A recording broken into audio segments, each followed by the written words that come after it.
Hello and welcome. This is The Beautiful Game with Mike. My name is Mike Messi-Kenor, and we're taking a look at Bafana's Afcon final squad. Now, this is our squad series, if you want to call it that. So we'll be taking a look at the major teams and their squads as they prepare for the Africa Cup of Nations. Now, of course, Coach Hugo was the first coach to name his final squad.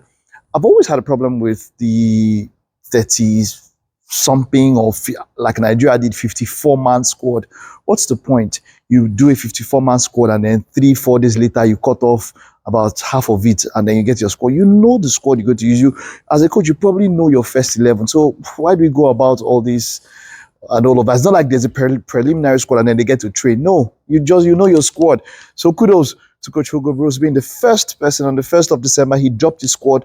And let's take a look at that squad now. Quite some interesting things that are going to be happening or that are happening when it comes to this particular squad. A number of the names here expected: Rowan Williams, Ricardo Gors, Sifo Cheney. But this is the first one that gets a number of people talking. Maybe I shouldn't even use this here, though. Let's see. Let's find something else that'll be more suitable to this.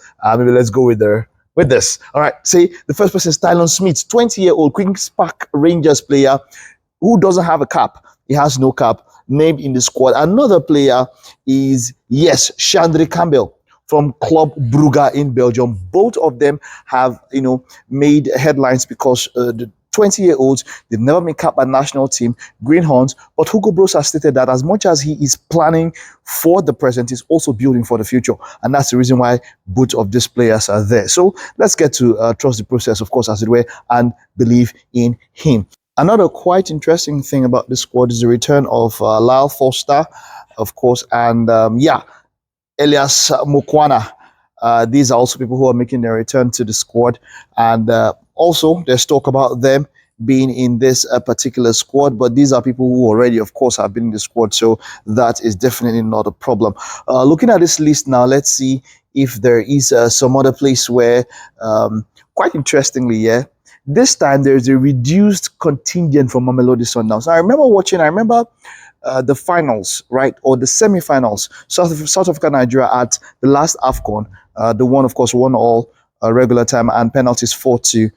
About at least 7 players on the pitch were Mamelodi Sundowns players. At least 7. At some point, I think it got up to 9 on the pitch were Mamelodi Sundowns players. But this time, you have only 5 players from Mamelodi Sundowns and over 9 of them from Orlando Pirates. So Orlando Pirates are the ones who are a majority of the squad. Now, out of Bruce's 24-man squad, 1/3 of the squad is foreign-based. So you have 2/3, 66% of the squad based on local continent, and that is a very good thing, I must say. South Africa is one team that I would say, looking at even the smaller teams, look at the Congo DR. Maybe, of course, their league is not as powerful, so a lot of their players are players who have, coming from out. Look at Aaron Wan-Bissaka, but that's not the case with South Africa. They are doing good when it comes to homegrown talent, and I give them kudos for that one. Now, a name that is not here that a number of people would have expected is Themba Zwane. Now, Zwane is just coming back from an injury, Mamelodi Sundowns, and that's probably the reason why he's not making the squad. Another person is Orlando Pirates' Patrick Maswanganyi, who is also not selected in this squad. There's been talk about him not being in this squad, but hey, come on, he's a coach, and there's quite a good squad that he has put together. Now on standby, you have these 3 names here. I would have expected that Ikram Reyners, of course, of Mamelodi Sundowns would have made the squad, but he's there on standby. Munduzi Shabalala is also not here, he's also on standby, and of course Thabo Molusane is also here on standby. There's 3 standby players. So when I look at Hugo Bruce's squad, I think it's quite a good squad. I mean, he is expected to play friendly. It's not the opponent is yet to be named. December 16 to 17. That's what Hugo Bruce has mentioned.